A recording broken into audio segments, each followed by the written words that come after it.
CCN में आज बातचीत करने के लिए हमारे साथ मौजूद हैं जिला पंचायत की सदस्य और पूर्व ब्लॉक प्रमुख गोपा थपोला जी, जिनसे हम जानेंगे कि लगातार पिछले 2 महीने से उनका आंदोलन यहाँ पर चल रहा है। वो लगातार एक महिला होने के बाद भी यहाँ पर संघर्षपूर्ण तरीके से वो यहाँ पर आंदोलन कर रही हैं।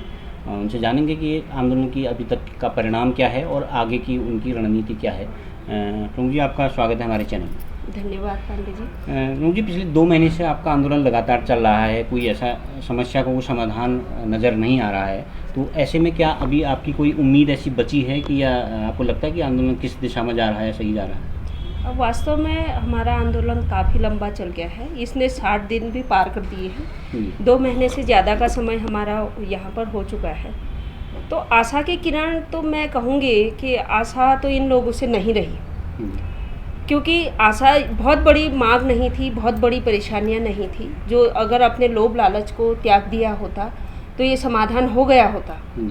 तो हमको अपना जो आंदोलन है हमारा, उसमें एक विश्वास है कि हमने आज तक सुना है, देखा है कि सच्चाई की हमेशा जीत होती है। तो इसलिए मेरे को पूर्ण विश्वास है और हमारी पूरी टीम को भी पूर्ण विश्वास है कि हम सच्चाई की जो है जीत होगी और हम लोगों का आंदोलन सफल होगा। और इन लोगों को सच्ची बात को मानना पड़ेगा, अगर इनमें मानवता है तो मानेंगे। अच्छा, आपका प्रमुख जी ऐसा होता है कि आपका अपना जो क्षेत्र में आपने चुनाव लड़ा होगा तो उस वक्त एक पब्लिक से आप वादे करते हैं कि हम जीतेंगे, ये करेंगे। अब आप यहाँ पर हैं, 2 महीने से लगातार बैठे हुए हैं, तो पब्लिक का भी दबाव रहता होगा कि भाई हमारे क्षेत्र में डेवलपमेंट नहीं हो रहा है। तो क्या पब्लिक की क्या राय है आपके आंदोलन को लेकर? पब्लिक की राय है कि पहले तो पब्लिक कहती ही है कि आपने ये कहा था, ये करने की आपने बात कही थी, तो पब्लिक कहती है, उसको भी हम अच्छे से बता रहे हैं कि हमारी परेशानी क्या है, कि वास्तव में हम काम क्यों नहीं कर पा रहे हैं। काम नहीं कर पाने का कारण यही है कि जब अक्टूबर 2020 के बाद हमारे क्षेत्रों को बजट का आवंटन हुआ ही नहीं, तो हम वहाँ पर क्या काम कर पाएंगे।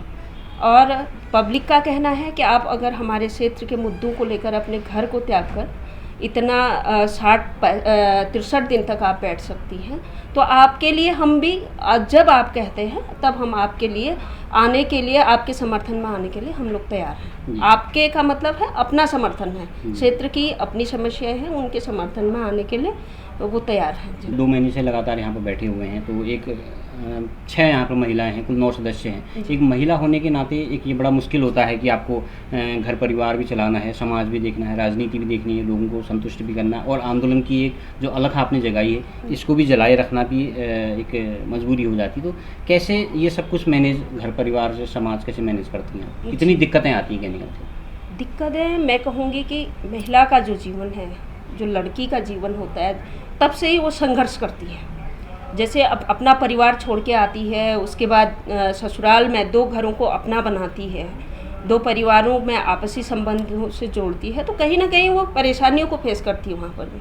और यहाँ पर भी वही है, हम अपने परिवार को, अपने बच्चों को बड़े अच्छे तरीके से संभाल रहे हैं, और परेशानियाँ आती हैं जैसे तैसे हम मैनेज कर रहे हैं उन चीज़ों को। हालांकि परिवार का भी सहयोग हमको होता है, परिवार का भी कहना है कि आप लोग अगर संघर्ष कर रही हैं, आप संघर्ष करती हैं, तो पूर्ण सहयोग परिवार का भी हमको रहता है। और एक महिला होने के नाते अन्य सदस्य भी हैं, घर की खेती बाड़ी भी है, सब कुछ काम हमारे पास भी हैं।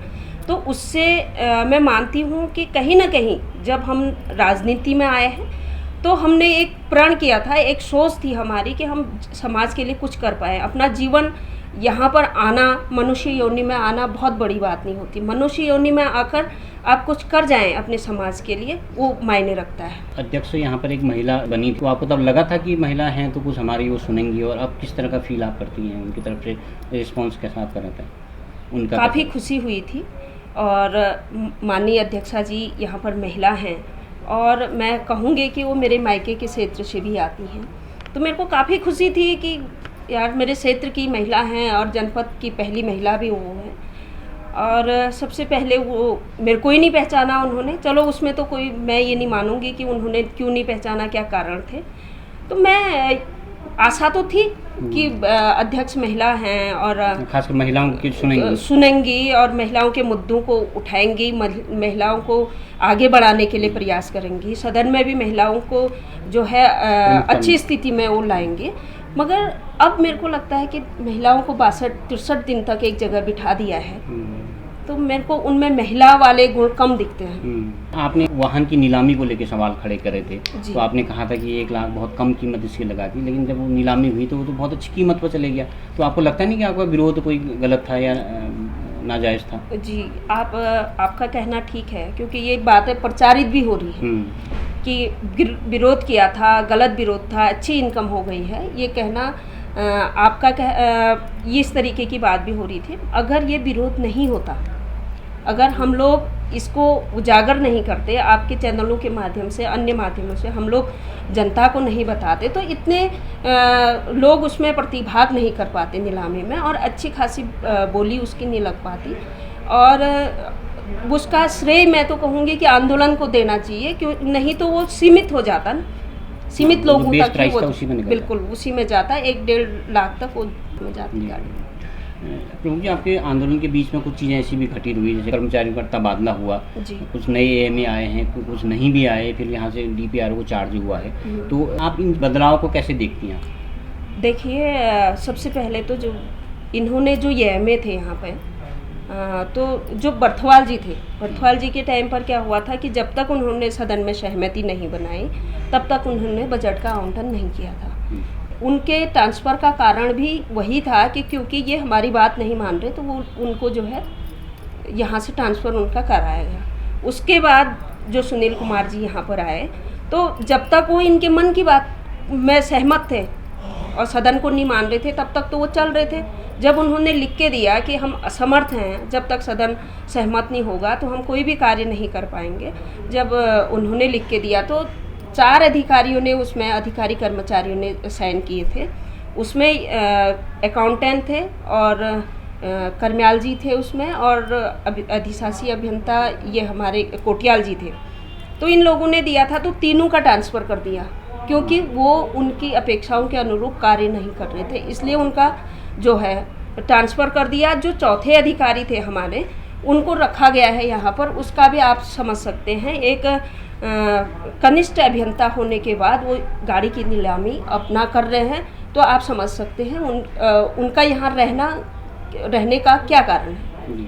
अच्छा, एक आखिरी सवाल आपसे जी, 60 दिन से लगातार आप आंदोलन कर रहे हैं, अब कितना और लंबा आप खींचेंगे इस आंदोलन?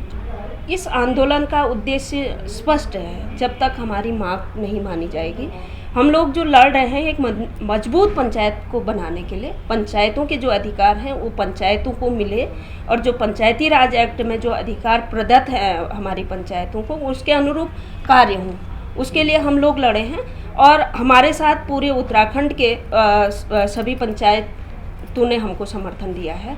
जो लोग हमारे साथ नहीं हैं, तो मैं मानती हूँ कि वो लोकतंत्र में जीत के तो आए हैं, पंचायती राज इसमें चुनाव लड़के तो आए हैं, मगर मेरे को उनका उद्देश्य स्पष्ट नहीं होता है कि क्यों वो लोग इस पंचायत को मजबूत नहीं बनाना चाहते। मैं उनसे भी पूछना चाहती हूँ। और हमारा उद्देश्य, आपका सवाल जो था कि कब तक चलेगा, हमारा उद्देश्य स्पष्ट है कि इसमें पारदर्शी तरीके से कार्य किए जाए। जो धन जो है शासन से हमारी पंचायतों के लिए, हमारे जिला पंचायत क्षेत्रों के लिए आता है, उस धन का आवंटन समान रूप से हमारे क्षेत्रों को किया जाए। तब तक हम लोग यहाँ पर बैठेंगे। हमारे 10 बिंदुओं की जांच थी, उसमें जांच कराई जाए, तब तक हम स्पष्ट रूप से तब तक यहाँ पर बैठेंगे। और जब इसमें जो आगे के मुद्दे जुड़ रहे हैं उसमें भी स्पष्ट करेंगे। तब तक, जब तक हमारी मांगों का जो है निस्तारण सही तरीके से नहीं हो जाता, तब तक हम लोगों का आंदोलन निरंतर चलेगा। धन्यवाद प्रमुख जी, हमसे बातचीत करने के लिए बहुत बहुत धन्यवाद। तो आप थी हमारे साथ भैरू चौबट्टा की जिला पंचायत सदस्य, पूर्व ब्लॉक प्रमुख गोपा धपोला जी, जिन्होंने स्पष्ट कहा कि वो पंचायतों के सशक्तिकरण के लिए, उनकी मजबूती के लिए लड़ाई लड़ रही हैं, और जिला पंचायत में हो रही अनियमितता, सच और झूठ के बीच की वो लड़ाई को लड़ रही हैं, और तब तक उनका आंदोलन जारी रहेगा जब तक कि इन समस्याओं का समाधान नहीं हो जाता है। CCN न्यूज़ के लिए मैं सुरेश पांडे।